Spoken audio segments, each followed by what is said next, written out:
Good afternoon, folks, and welcome to episode 238 of the Sticks and the Six podcast. As always, I'm your host, Andrew Forbes, here with my co-host, Peter Barricchini. And as always, we are brought to you by the fine folks over at DraftKings Sportsbook. The Stanley Cup playoffs are here, and DraftKings Sportsbook, an official sports betting partner of the NHL, has a new customer offer. When the ice gets coldest, the best players in the world show you exactly who they are.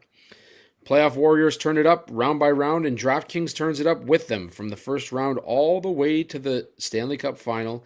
Bet player props, bet live from the opening faceoff to the final horn. Every moment matters. New DraftKings customers bet just $5 and you'll get $100 in bonus bets instantly. Gambling problem? Call 1-800-GAMBLER or 1-800-MY-RESET. New York, call 877-8-HOPE-NY or text HOPE-NY. Connecticut, call 888-789-7777 or visit ccpg.org. On behalf of Boot Hill Casino in Kansas, wager tax pass-through may apply in Illinois. 21 and over in most states. Void in Ontario. Restrictions apply. Bet must win to receive bonus bets which expire in 7 days. Minimum odds required. For additional terms and responsible gaming resources, see sportsbook.draftkings.com/promos. Limited time offer. Well, I'll tell you, we've talked about it multiple times here, Peter. I had Colorado to win the Cup. Futures out on them on DraftKings. We won't be going that route. But before we get into the hockey talk, how you doing this week, my friend? Doing great. Yeah, Colorado getting swept by Vegas really puts a damper on my bracket as well, and any chances I hope of being right after a poor performance in the playoffs for like the first time in a long time, really. Yeah, no, I mean, aside from that, doing good. Managed to, I just want to get your take on the whole entire Canada's team thing in the playoffs when the Maple Leafs aren't there.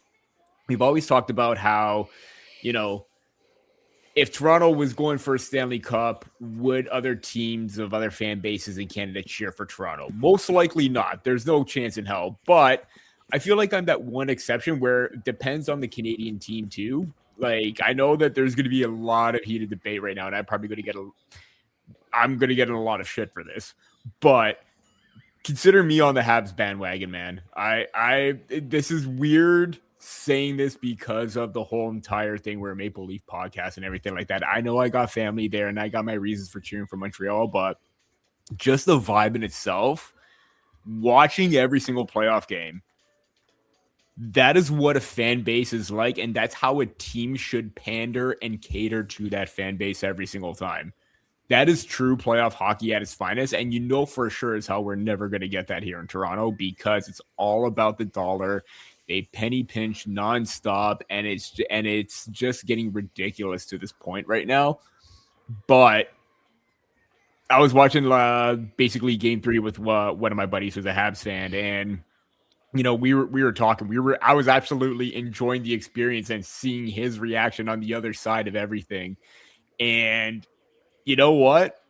Habs fans are passionate. They're just as passionate as anybody else, and probably greater that than in Toronto. So seeing that through the other side, it consider me a bandwagoner for the Habs during this playoff run because you know my reasons why. I got some sentimental reasons for that, but overall, the Habs are an absolute vibe. I know they're down 2-1, but I know they got to be a little bit better in generating shots and, you know, not going 20-plus minutes without a shot, especially in overtime. But they're a vibe. They really are right now. You have to, as a hockey fan, you have to be frustrated with the fact that they just can't seem to get shots. It's like watching the Leafs during the regular season. They're just like Leaf hockey, yeah. Yeah, they're just not getting shots. And you know, if you want to go on this whole Canada's team debate, I mean, yeah, everyone's going to have their reasons for who they're cheering for. Up to this point, I would say I was not inclined to cheer for the Montreal Canadiens. There was nothing in me that wanted them to get it done. But that said, I have gotten to a point where I think that if they're the team coming out of the East, they're the only ones that have a shot to stop Mitch Marner from getting his first ever Stanley Cup. And so I'm on board. I'm on board with the Habs getting through to the Stanley Cup Final. I'm on board with them getting Canada's first cup since '93. Mm-hmm. I'm on board with Montreal, taking the series and Nick Suzuki bringing the cup back to London. I'm on board with that. I partially because I just don't think Carolina can get it done against Vegas, and I'm more interested in not seeing Marner win a cup and the goalie that we will not speak of than I am. We will talk. I shouldn't say that because we will talk about him shortly here. I do have something I want to say about that. Yeah, but I'm more inclined to see the Montreal Canadiens win the cup than Mitch Marner, and that's the legacy that he has left in Toronto. Mm-hmm. So, on the basis of Canada's team, I'm not going to sit here and call them Canada's team.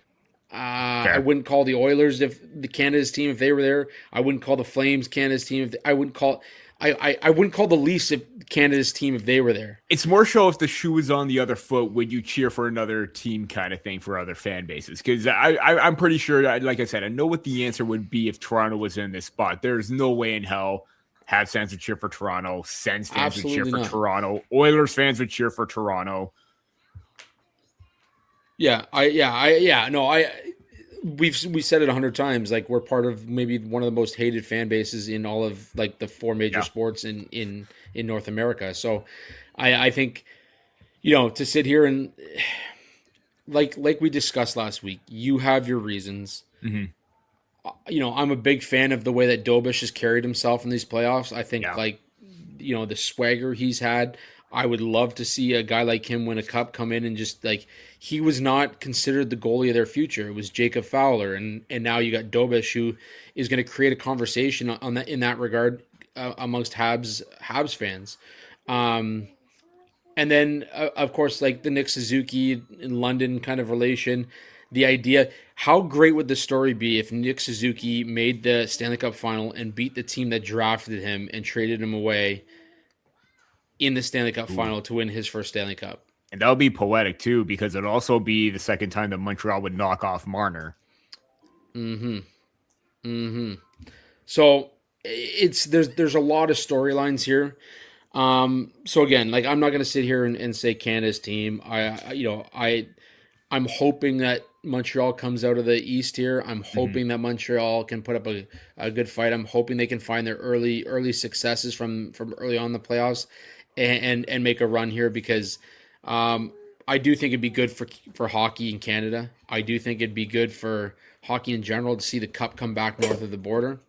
So from all those aspects, I mean, I'm interested in seeing that play out. But we do have to talk about Vegas, because Vegas did sweep the Colorado Avalanche. The Avs were the favorite to win the cup this year. I think anybody who thought otherwise is crazy. Makar went down with an injury, or was playing with an injury most of the playoffs. McKinnon obviously went down with an injury in the last game. So there were some things that have not played out well for the Colorado Avalanche. That said, you don't want to take anything away from what the Vegas Golden Knights have been able to do. You don't want to take anything away from what Mitch Marner has done. And we spoke a little bit to this last week, and I'm gonna reiterate it this week, is that there's never been a question of whether Mitch Marner could do it. There's never been a question of his potential. There's never been a question of, how talented he is, the skill that he possesses. There's never been a question about that. Now, again, we talked about it when he had that media availability after he left the Leafs with Mark Masters, and I got Jay's Land over here saying it's what's in his chest and his head, not his hands. And that's kind of what I'm going to get at here, is that we questioned why he would have that media availability with Mark Masters after he left Toronto, and where he kind of doubled down on it's the fans' fault. They kind of pushed me out of the city. They threatened me, blah, blah, blah, blah, blah. And there was a lot of question marks as to why would you host that media availability and further ruin the the legacy, the little bit of legacy that you may have left in Toronto. It's like a high school drama right now where it's like there's one side of the story, one side of the other, and the other person has forgot about it, but the other person is just keeping going back and back and bringing up that history when everyone else has forgotten about it. Another comment here on TikTok. Puck over the glass in 2021 against Montreal. Pastrnak blew past him 2 years in a row. There's just been moments in his time in Toronto, and what we need to get past is this storyline of, well, Toronto hung this guy out to dry, and that's not the case at all. Like I think it was Chris Nealon that said that, you know, the Leafs in Toronto hung this kid out to dry. No, that was never the case. The relationship was fractured years before this even happened. Yes, and in saying that, the recent things he's said in the media, it gives me this like feeling of like Munchausen syndrome, where he's like deliberately making himself the victim so he can have people pick him up, and that he did nothing wrong. So, you know, the comment about you know, not fighting with one another on the bench, another on the bench, and then, you know, you kind of look at what he did in Game 7 last year, and like how people would turn on each other. We got an older team here in Vegas. We don't turn on each other. It like you're trying to throw more and more shade. They actually have winners on Vegas, and you're a byproduct where you're not the go-to face anymore. Right, but you're also still grasping at this idea of like you were the victim in Toronto, and that's the part that frustrates me, is that, and then the next, like after they won, he celebrated, which was great, and, you know, happy for him, good for him. But then he comes out again in his post-game presser and he's like, yeah, you know, I've had some dark days in hockey. Man, like, you had 9 fucking years of playoffs. Yeah. You had 9 years to make yourself that kind of guy that could elevate this team to a new level. And in those 9 years, you did nothing to help elevate this team to that new level. You're definitely elevating your new team to a new level. There's no doubt about that. Yeah. But for everybody saying right now that, oh, you know, Toronto could use Mitch Marner, where we're, you know, it doesn't exchange the fact that what Mitch Marner did as a Maple Leaf in the playoffs was absolutely nothing. He stood out against Tampa Bay. He stood out against Ottawa. Great. But against the teams where the time and space is taken away, like Florida those 2 times, a ghost. Big moments, ghost. There was that time where he needed to be relied upon when Matthews and Nylander were out. He couldn't deliver. There was that muffin up the middle in Game 5. There's just a whole lot of issues with Marner's play in the playoffs that is still, you know, resonates with fans, that this is why it didn't happen. And of course, he would definitely most likely find success elsewhere. But at the same time, if Mitch Marner was still on this Maple Leafs team and he had to be the one to deliver, there's no guarantee that this year's playoff Mitch Marner would have an impact if the Maple Leafs were in there, if they were in the playoffs. He handed it in a long time ago, and the frustration that came out in Game 7 last season was frustration in the fact that he knew it wasn't going to get done because he had mailed it in, right? Yeah. And it goes back to the comment, and again, it came up on TikTok here, is that the comment of, you know, this isn't junior, right? Like, stop your crying, this isn't junior. You know, going back to what Nylander said on the bench. They were trying to motivate, and maybe they went a different route, and maybe that was due to frustration, but they were trying to motivate. And it's become such a problem in this day and age where there's a lot more sensitivity training that needs to go into these professional athletes, right? That's fair. Yeah, and I'm trying to say it where you know, I'm staying within the line a little bit here as well, because obviously, you know, you need to cater to the mental health things. We've talked about that on this show, but there's a fine line, right? Spike says a lot of clueless people commenting on the Marner situation. Goes on to say all Marner does is throw shade at Toronto. He's still immature, and that's the part that gets me. Is that like everyone else on the team, the Maple Leafs have moved on. Mitch himself still hasn't. The victimization, the self-victimization is what's bugging me. And There is a part of me, and I've thought about this all week, leading up to this show. I've thought about it all week. There's a part of me that wants him to just win this cup and get the dialogue over with. Yeah. Get it over with. Year one, wins the cup, get it done with. We won't talk about it again. Forget Marner, forget the days he had in Toronto. Let's just write him off as I wrote those pieces over at the Hockey Writers about the Forgotten Maple Leafs. Make him one of the Forgotten Maple Leafs. Make people forget that he ever existed in blue and white. Change the chapter, flip the page, get rid of Marner, let him win his cup. That's what he wanted. That's what he chased. It's not about people having, crucified him on the street or when he's walking his dog or whatever the hell he said in that Mark Masters interview. It was a LeBron James move where you wanted to chase a cup, you wanted to win, you wanted to be out of the spotlight, and you took your talents to Vegas, and that was it. I saw a report come out the other day, and this could be way off base. This could be completely rumor based, but that his parents were looking at places in Vegas a year prior to him getting traded. So, maybe that might not be the case. It truly might not. I'm not going to sit here and pretend that was the case.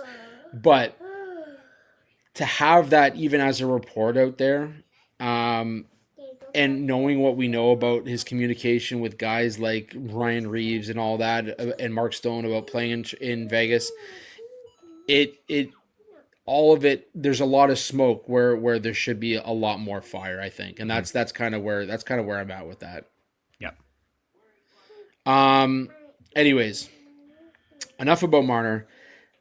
I guess the point of this conversation is that there's a good chance if Vegas wins, he goes on to win Conn Smythe. Okay? Which would just be icing on the cake. Yeah. Now, there is another Conn Smythe candidate on Vegas. And the reason I bring this up is because I don't know if you remember, but when it was you, me, and Alex, way back when the London stuff broke and the World Junior stuff broke, I made maybe a poor decision in calling out a specific player on the London Knights at that time, or that had played for the London Knights at that time.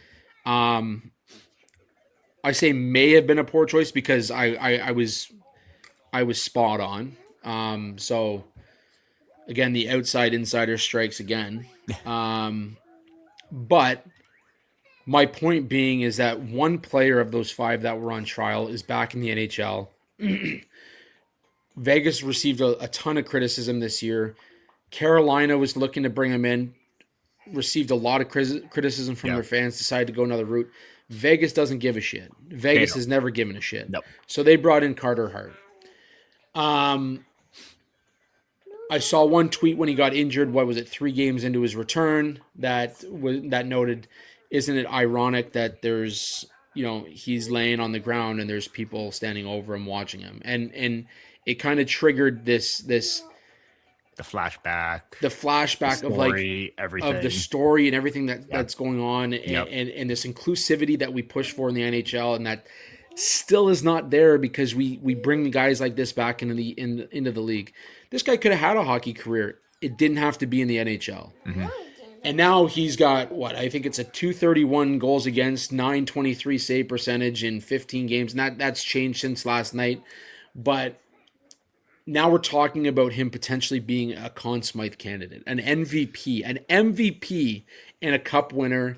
And the conversation is kind of sickening. It's kind of sickening.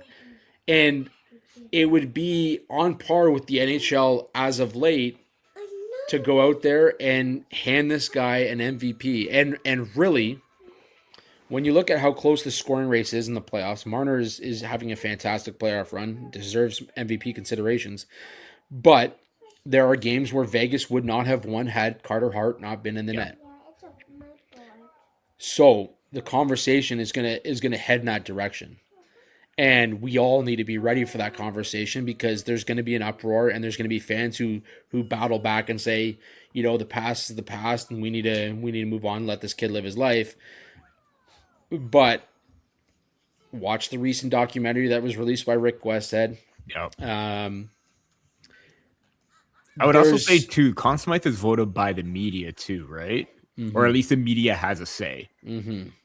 So I'm hoping that with the media involved, they still know the story. They still have questions about that. They still wanted to ask questions, but Vegas would not allow anyone to ask Carter Hart any questions about the investigation or the trial or anything like that. I hope that that's still in the back of the media members' minds. And at this point, I would rather have Mitch Marner as playoff MVP than Carter Hart, just because of the whole entire narrative. It's still sickening. Everyone's going to say, yeah, he got off. But at the same time, I saw a comment online too, just because you were acquitted doesn't mean you were not guilty, kind of thing. So let's remember that too, that there was a lot in that, a lot of stuff that this just got, a lot of evidence or a lot of things just got overlooked in the whole entire thing. And I do still feel bad for EM and all this. And the fact that one of the people involved is going on and is basically having this kind of run right now. Yet she's still suffering with everything that happened. I hope that at least those that are voting have at least some sort of a conscience right now. And if he is the winner, it's just going to be a massive backlash based on what happened and what has transpired as a result of that. Yeah, and that's where I'm at with it, is that it's proof of consent is not supposed to be proven by the person who's claiming that there was no consent. There was, it's got to be. Anyways, I'm not a judge. I'm not a jury. Yeah. I'm not a lawyer. I'm not anything like that. And let's not forget that it was the judge too that kicked the jury out because of issues involving with the case too, and the judge had the final say regardless. And the judge was siding with the players a lot. Yeah, absolutely. And the idea around it too is that it happened so long ago. There was inconsistencies when it came to another Vegas Golden Knight, Brett Howden, taking the stand. Mm-hmm. His texts got thrown out. Carter Hart's conversation of how things happened with Cal Foot didn't line up with what was originally told. Yeah, there was just so many inconsistencies. So for this, it would be par for the course. And I hope that if for some reason members of the media vote him the Conn Smythe, that the NHL steps in and just has something to say about it. But my faith not in likely. that decision making is not high. It is very wishful thinking. Yeah. So, anyways, we're gonna get to some Leaf talk. Obviously, the one comment here is Spike saying Freddie Anderson is deserving of Conn Smythe. Absolutely, is a Conn Smythe candidate. Yeah, he absolutely is. If Montreal makes it, you have to consider Dobesh. Dobesh, 100%, of course. Heck, Slavkovsky for his early run as well. Newhook. Alex Newhook is a guy that needs to be considered. There's other candidates. I think the focus is just on, Vegas is there. Somebody from them, they have a strong potential to win, and somebody from them could potentially get the MVP. So anyways, Patrick's jumped on, longtime viewer. Patrick, Leafs need to trade Mo, trade Riley and LA's second round pick to San Jose 20 or Vancouver 24th pick in the NHL draft. Do you think it's possibly to get higher value draft picks? I don't think so. It would be great, but I don't think you're going to get anything for Morgan Riley based on his level of play the last few years. Yeah. If you can at least get, I don't know, a couple mid-round picks, maybe a B-level defender or like depth defender, that seems more likely than anything. If you're pushing for a first rounder, I'd say that's very unrealistic at this point. Yeah, no, 100%. Good question though. Definitely good question. We got to talk about, of course. Well, for one, let's quickly mention it. The Toronto Marlies and Easton Cowan are through to the conference final. pretty exciting stuff, especially for somebody like Cowan, who, had a rough up and down year with the Leafs and under Berube. That said, they are off to the Eastern Conference Final on a goal that he scored with less than 10 11 seconds. seconds, yeah, 11 11.1 seconds or something. So it'll be interesting. Yeah. So that's it'll be great for them. Of course, we mentioned PWHL expansion last year. We got to mention PWHL, the Walter Cup champions, Montreal Victoire. How crazy would it be if the Canadians went on to win as well? That'd be insane. But Marie-Philippe Poulin further solidifies her standing as the GOAT. The GOAT, maybe the greatest player to ever lace them up in women's hockey. So deserving of a Walter Cup. Obviously, the first all-Canadian Walter Cup. So Montreal did it there. Also worth noting, Julia Gosling's cousin was also on the Victoire as well. So congratulations. I believe she's up for Rookie of the Year as well, no? She is, and she was part of Canada's camp for the Olympics, worth noting as well. So very, very, very, very good job by the Montreal Victoire, and they'll go into next season. 4 new teams, but as the defending champs. We got some funny comments coming on TikTok. We're not going to repeat them, but anyways, yeah. So that's fantastic news out of the PWHL as well. Continued growth. We do have to talk about the Matthews saga here because there's been so much conversation, and we questioned Dreger. We questioned a little bit of the reporting by CJ, and it's coming out now that and you can have whatever sources you want to have, but it's coming out now that the belief is there's a good standing between Matthews and the Maple Leafs, John Shaka, Matt Sundin. They all had a nice Skype or FaceTime or whatever you want to call it, conversation. And the belief is he wants to be there. He wants to win there. There are some that will argue right now that the Leafs need to trade Matthews now and move on and start fresh. That's up for debate. We've debated it here already. I think right now, given what you have, you kind of start the year with what you have and see where it goes. But the idea that there was animosity between Matthews and the organization has essentially been kind of, nullified, right? Like there's no dialed back. There's no, the animosity is not as maybe prevalent as people first reported. So in a sense, good news for the Maple Leafs that they have a guy who's still interested in being there, wants to be the captain, wants to play, wants to do well, and in saying that, they're still expected to meet with him. I assume they would fly down to Arizona to meet with him, but they're looking to get where he's at, and I'm sure they'll do the same with William Nylander when it comes time for that as well. But the fact is that this guy wants to be there. Now, in saying that, there's people worried that you go into his free agent year without a new contract, without knowing where he's at, and we have a Marner situation all over again. I want to get your thoughts on, one, the mismanagement of the coverage of Auston Matthews, but also where they sit now with a guy that will have an expiring contract shortly. We're just over 24 months away from an expired contract, and still some question marks really on where he wants to be. Yeah, I mean, the only reason why we're still talking about the Matthews misconception, the whole report on that, is just like about I think it was like a day or so ago, CJ said on First Up that, there has been the uncertainties of Matthews has been dialed back, so to speak. And it's interesting because he was the one that reported from league sources saying that there's a growing sense that Matthew is not going to be in camp. So this is like a complete 180 kind of thing in the whole Matthew situation, where the thing that I have with this is it could be just like Again, it could be a tactic from the Matthews camp to try and force management's hands to do meaningful change, and that's always a factor as well. But going into this, before anything was reported, before CJ and all that, we already knew Matthews' thought process in all of this.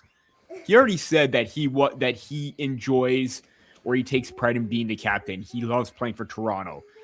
But he did say that, the future, he doesn't know what it could bring. There could be certain question marks, certain changes, that may not align with him. We already knew where he stood. It was the right answer where, I'm happy to be here. I want to be here, but who knows what the future holds kind of thing. So we already knew where he stood. We didn't need to go further in depth about his future and commitment long-term possibly, or before the remaining years of his contract actually ends. So the fact that there's still backtracking on top of backtracking right now, where Dreger said that, everyone appears at a good spot, that everything's kind of toned down. There's no more, added fuel to the flame kind of thing. It's great, but it was kind of needless. But then you got to wonder, like I said before, you got to wonder if this is like a ploy for management to make meaningful change. Because then look what happened. Berube got fired. They're in the process of hiring a coach right now. They're still in talks of David Carl to see where he sides in all of this, what he wants to do. If he wants to stay in Denver, take the next step up, who knows? But that is at least a good starting point right now. In regards to the future aspect, I said this before. You just got to play it year by year.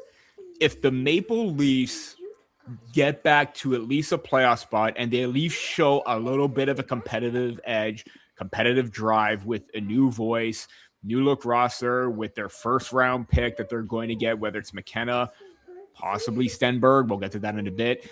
We'll see how much of a step Cowan could take because of this playoff run with the Marlies and how it's going to bode well for his development. We're going to see if John Tavares could once again replicate a 70-plus point year because he's aging like fine wine. Is Matthew Nye going to hit 80 points and still be healthy and be that power forward player that they need? The one question mark they need to do is still address the defense. I think that's going to be the main question mark right there. They got to address their goaltending as well because Joseph Woll has not looked good in the World Hockey Championship. He's gotten pulled and Devin Cooley's taken over. Stolarz, you have questions about his injury.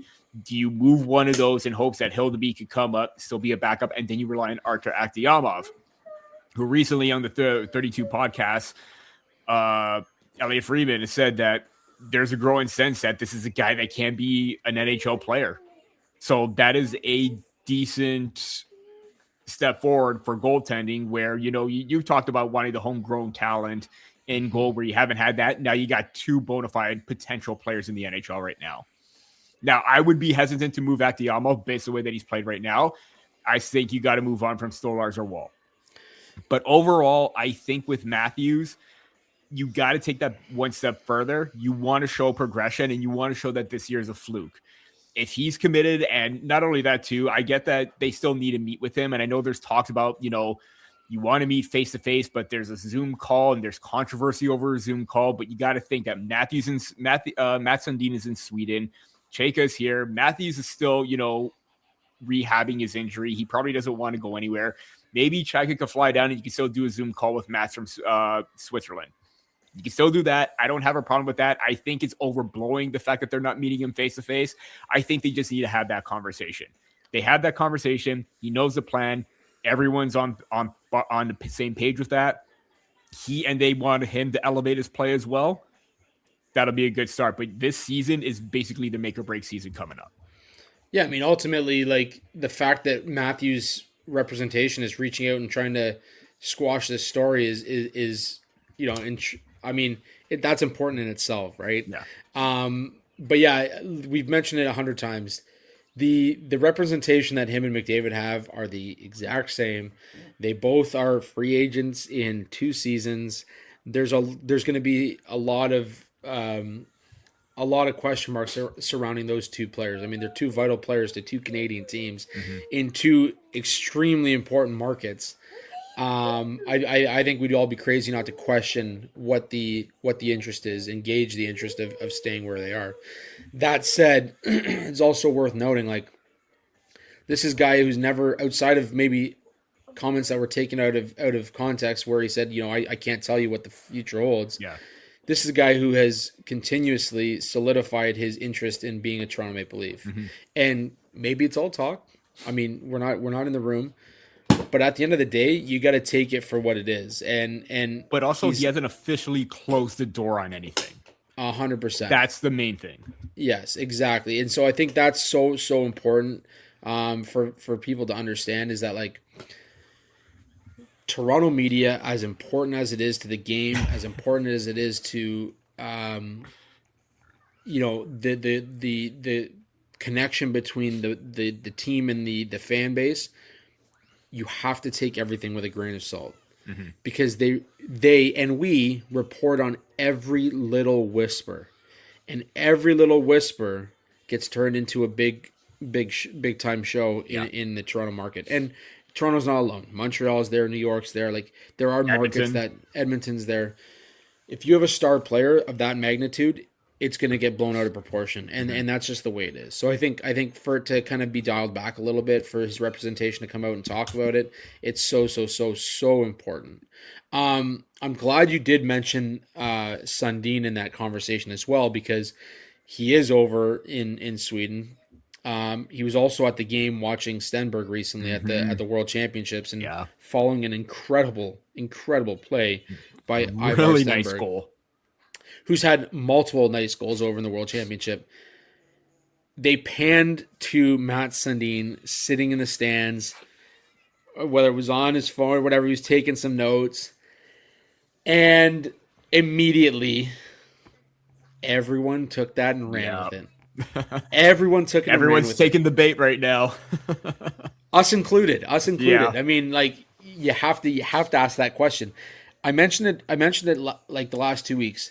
The odds makers on betting sites for Gavin McKenna to go first overall do not have him as a unanimous decision. Mm-hmm. And that's maybe the most telling thing, because these odds makers, I don't know how they do it, but they always have everything kind of lined up perfectly. They don't have him as the unanimous number one. So with that said, with the World Championship, the way it's going, with the upsets as well. Like, you talk about Norway. What are they, 5-1-0-1? It's a good thing you brought up Norway, because I'm working on something on Tinus Koblar. Dude is an absolute animal right now for Norway. I think everyone's underestimated that kid. Yeah. When he got picked, everyone was kind of like, who the fuck is this guy? A lot of questions, I will say that. But when I went back and saw the play, it made sense. And he's just risen and elevated to a new level. And not just senior competition, NHL level competition. I mean, he scored a deflected goal against Canada, but it's against Canada. Yeah. He had an assist against them. He had another goal against Czechia too, and they got some solid players. Yeah, I mean, for one, Koblar, let's go. Yeah, longtime viewer here, Patrick, is all for Hats Koblar. on the Koblar train. But I'm curious on your thoughts, like size and skill level. You have to wonder, like, is he? Would you make him a comparison to like a Slavkovsky type of player, where he's got that high level skill, maybe doesn't translate right away, but a guy who can certainly come around and I mean, when he was drafted, I'm not lying when I say there was a lot of question marks as to what this guy can do for us. I mean, you can see some of the similarities between him and Slavkovsky, but I feel like at this age right now, compared to Slavkovsky, I will say that Koblar has the advantage in utilizing his size and his strength to his advantage. I feel like he knows how to power his way through the middle. He knows how to battle in the corners. He knows how to get to that, or get to those dirty areas, front of the net, high danger shot range very, very well. And he protects pucks down low, wins battles. I feel like he does that a little bit better than Slavkovsky. Slavkovsky, I feel like, already has the shot. Yeah. At that age, he had the hands. Koblar right now, again, believe he's only 18. So he's developing his development path is going quicker than expected right now. And I feel like maybe this tournament could decide if he jumps ship over to North America. Because if Sundin is also keeping tabs on him as well, or all the other scouts are keeping tabs on him, they got to be impressed because he's leading the team in scoring with 5 goals and 8 points, or tied for the league team lead in goals. I believe he's 11th overall in points. And again, the way that he's progressed, and especially played well against a team like Canada, where it's all NHLers. And this is no shot at that's important. Yeah. Sorry, there's no shot at Norway either, but it's Norway as well, right? Like, keep that in mind with the history of the country's international team.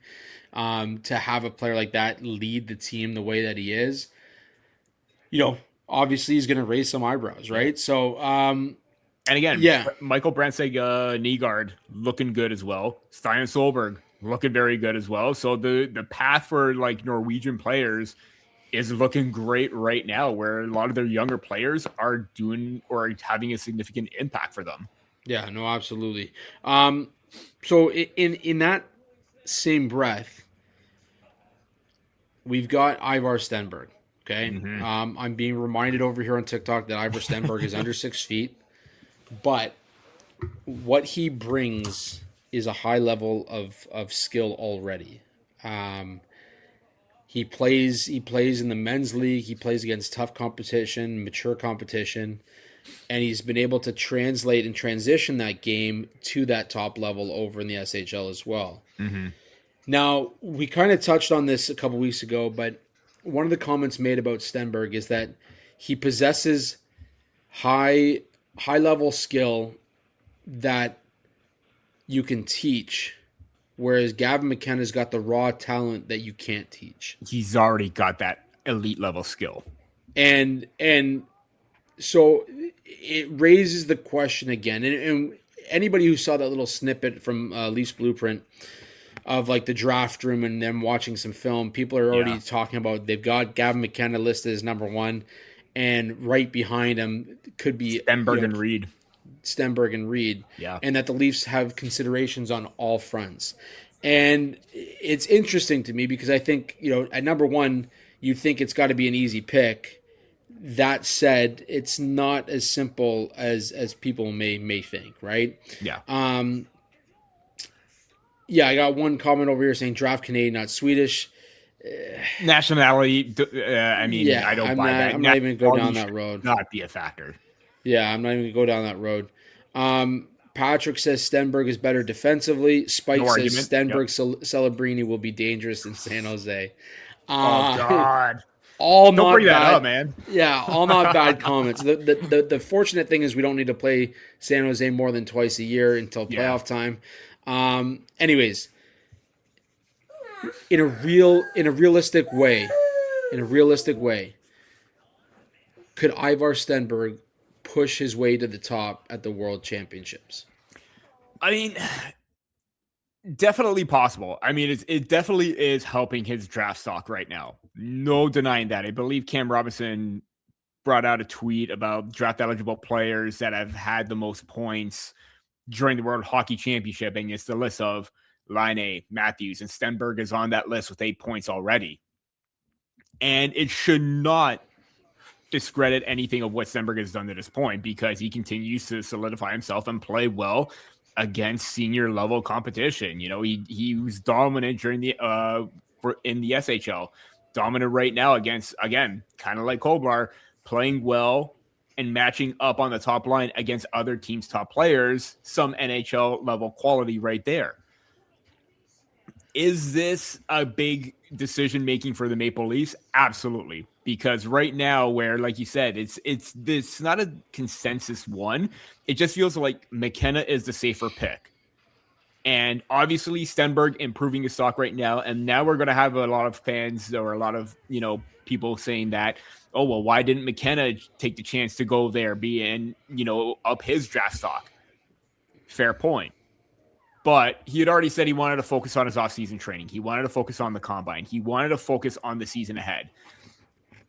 That's number 1. Number 2, as we previously alluded before, Stenberg has already played against grown men. McKenna really hasn't. And if McKenna goes into this tournament, has a bad showing, then that conversation of Stenberg going first overall becomes even more magnified and more of a talking point than anything, because it's like, well, McKenna, he did this in college. How come he couldn't translate here? Because college and NHL, two different levels. Stenberg is at least playing against grown men. McKenna playing against older competition, but still within his age group, and he still dominated that. Great. But I just had this feeling that if McKenna goes and he has a bad tournament, everyone's immediately going to jump to Stenberg first overall. Now, what are the odds that the Maple Leafs are going to go for McKenna or Stenberg? I think it's around that 55-60 range for McKenna, 40-45 for Stenberg. I do feel like Chase Reed does have a chance in there, but if we're going best player available, these are the two guys that are best player available. I feel like Chase Reed will make an impact on the line 2-3 years from now, sooner than expected. I think that's a good situation. But with McKenna and Stenberg, both players could easily jump in right now. Now, it's more the progression aspect that's going to come through with all this of who's going to be in the right. You can't fault the Maple Leafs for taking the elite skill level that McKenna already possesses. And yes, there have been defensive deficiencies. Off-puck play has kind of improved throughout the year. He has progressed and he has, adapted to the collegiate level. He held his own in the second half, and that was fantastic. That's what you want to see. You want to see that progression. Stenberg, on the other hand, it may take a few years for McKenna to reach the point production that's expected of him. Stenberg could come in right now and be possibly a 30, 40 point player, mid-6, top 6, but already have that defensive-minded game to him. He's already got that same mindset. He's aggressive. He's got that work ethic, that drive, and that aspect that wins during the playoffs.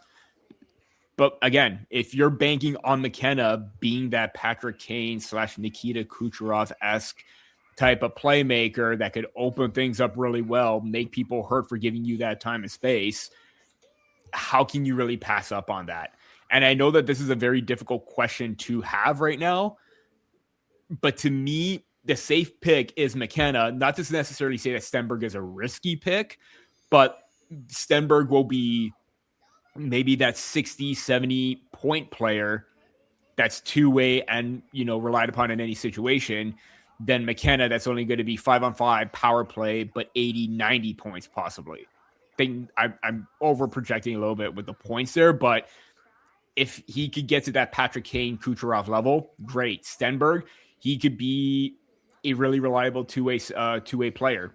Barkov-esque, big kind time of, yeah. Barkov, yeah. That's kind of what sticks with me is I keep going back to Alexander Barkov and how monumental he's been for Florida. Too. Yeah, exactly. Patrick over here is like he's just driving home this idea of Leafs need picks. He says that Ethan Belchetz could be a riser in the draft or should be a riser in the draft. Consensus is around like 8 to 12 for Belchetz. I think that's been the main area for him all season. That's basically where I've had him all season long too. In that 8 to 12, maybe 13 ranges, or not 13 ranges, just one spot down. But he is an absolute unicorn in terms of the skill, the ability to bully his way to the middle, and the offensive power that he has, especially with his shot. I think that a team is going to be very happy with him, but I don't think he'll maybe rise into the top 5. I don't see that, considering that what Viggo Bjork has done, what Carson Carroll's did, what Keaton Verhoff could still do, what Caleb Malhotra has done all year. I feel like those guys have been a lot more consistent. And again, Belchetz was kind of injured throughout the playoffs and towards the tail end of the season through no fault of his own. But I think he is going to be a very reliable pick within that 8 to 12 range. Yeah, no, I agree. Anyways, sorry. Ethan Belchetz. Sorry, jumping back to Stenberg for a second here. I lost my train of thought. I think The fact that McKenna sat out, I don't think changes where people have him. In terms of what Stenberg's been able to do, Stenberg's done everything he can this season to push for that number one spot. So really it's going to come down to what you believe their ceiling is. And I still think that there's a belief that McKenna's ceiling is a lot higher than where he's at, given the route that he's taken. But I do think that there's a lot of people that are looking at Stenberg and saying, like, this kid's ceiling is higher than people initially thought. Yeah. And that's going to be the conversation in the draft room for the Leafs leading up to the draft is what route do we go? And do we want like the Barkov-esque, Selke, perennial Selke, and that also allows Matthews to play his game because you've got that two-way forward that can be in your lineup. Or do you go the route of, pure talent, Gavin McKenna, his ceiling's higher than people think, and he's going to be a 120-point guy at some point in his career.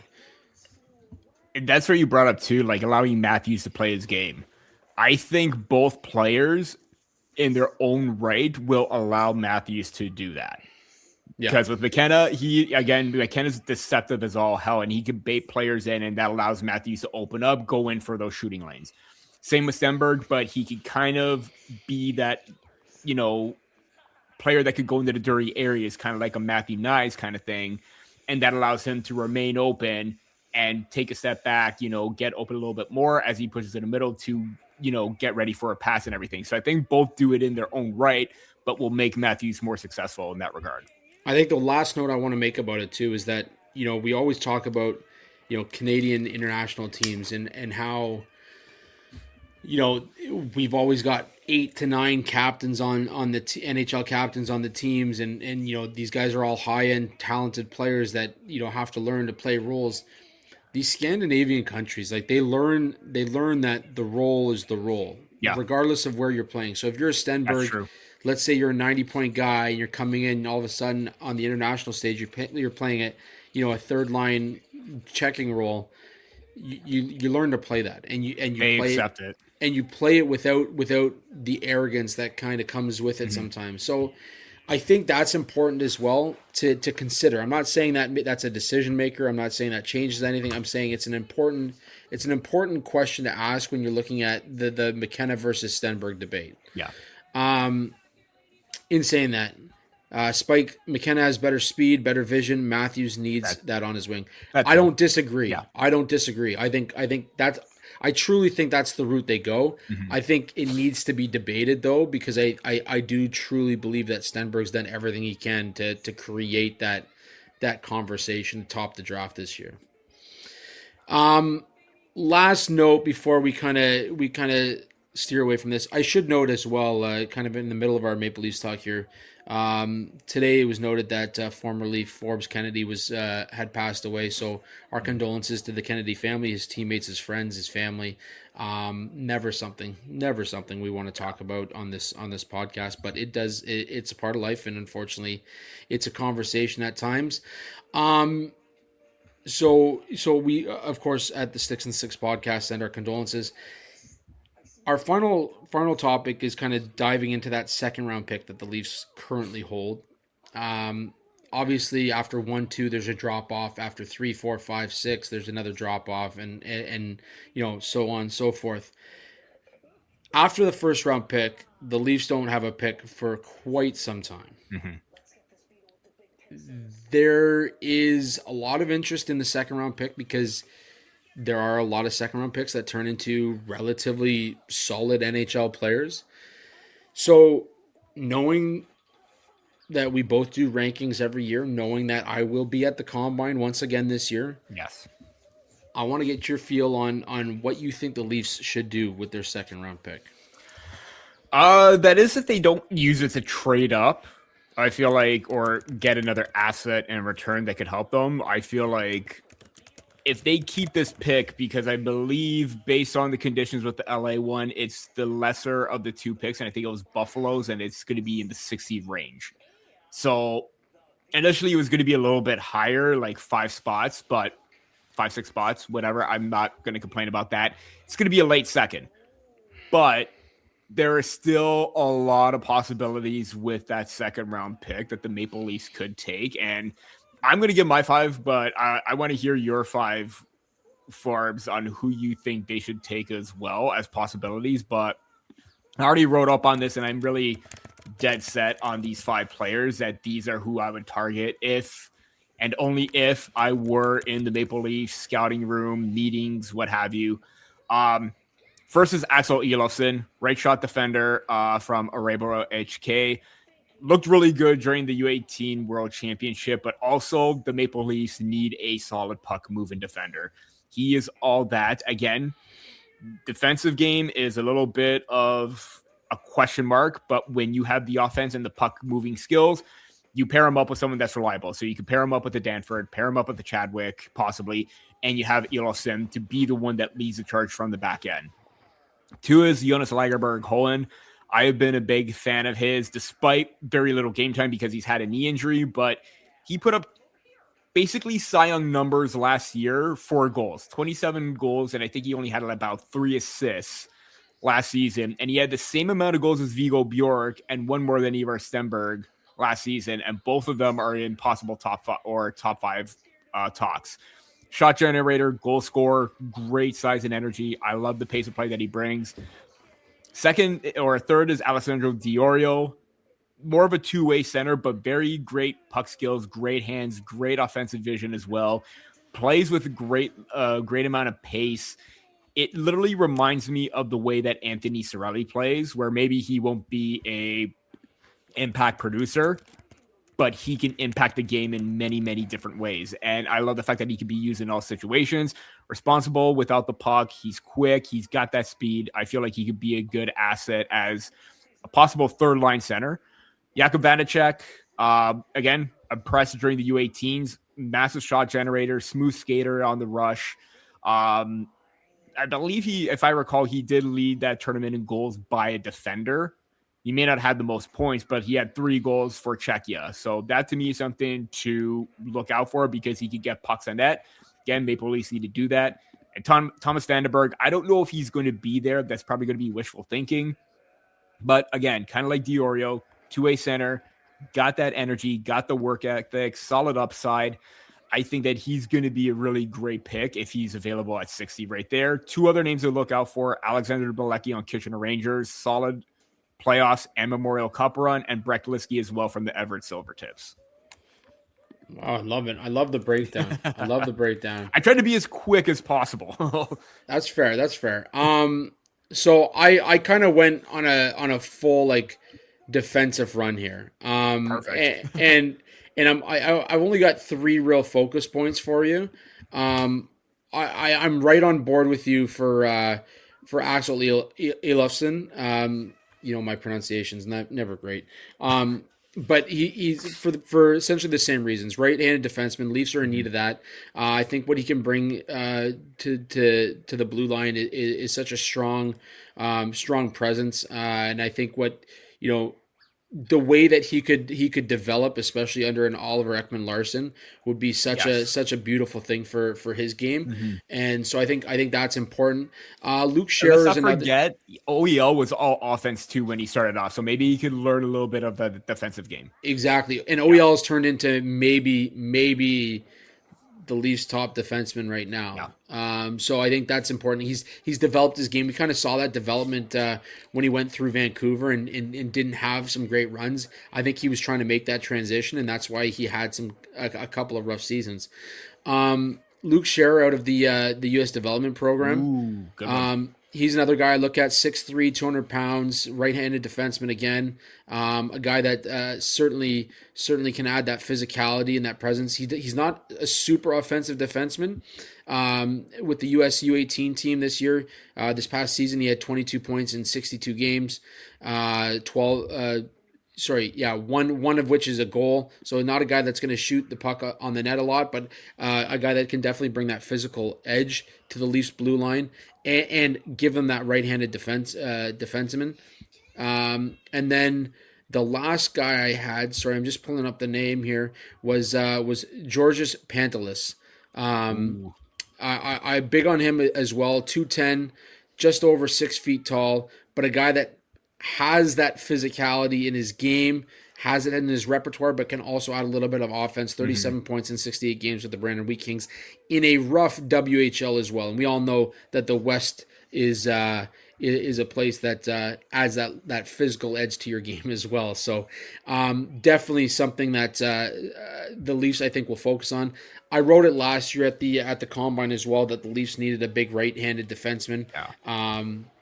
I'm sure that's going to be a topic of conversation for me again when we talk to some of the prospects. When I talk to some of the prospects this season, I will certainly be going after some of the right-handed defensemen and seeing if they meet with the Leafs. Of course, it'll be those guys in that kind of range that we have in our rankings as well. So 3 names from my side, 5-6 names from your side. Lots of potential in that second round that the Leafs can kind of play with. Or, I mean, we've discussed it before. They could use that pick and find ways to get more draft capital and possibly more diamonds in the rough, which is certainly something the Leafs could do as well. Just about to say, you could use that pick and you could find another Tina Kopitar. Yeah, exactly. Yep. Exactly. So, anyways, that's kind of all we have for Leaf Talk this week. Of course, we'll all be staying tuned on the Eastern Conference Final to see if Montreal can pull themselves out of this hole. The Leafs nightmare playoff continues with the Vegas Golden Knights going through to the Stanley Cup Final. I think that's it. I just a little fun talk here at the end here, but I'm a big card collector. Yeah. I've gone back into the hobby recently, last 3 or 4 years. Anyways, I'm on this site where you can buy slabs, okay, mystery slabs, and I bought a $10 pack. I end up pulling a SGC 7, so not near mint, but SGC 7, LeBron James rookie card. Ooh. So this site offers you like an 80% buyback anyway. So they offered me $6.75. I was looking at it, I'm like, it's LeBron James. Like, it's got to be worth something. Anyways, I looked up comparables. I'm sitting on a $2,000 card. Oh, buddy, there you go. So I had it shipped to me. It's sitting down in the old vault. I was about to say, you got to get that graded. Yeah, it's graded a 7. It's already graded right now. Okay, so it's off centered, which is why it got the 7. I'm sure I could break it and get an 8, but for the record, an 8 goes for about $2,300. So sitting on some money right there, man. Yeah, and then just another note, in my card collections, I went out and purchased myself. We got it for very cheap.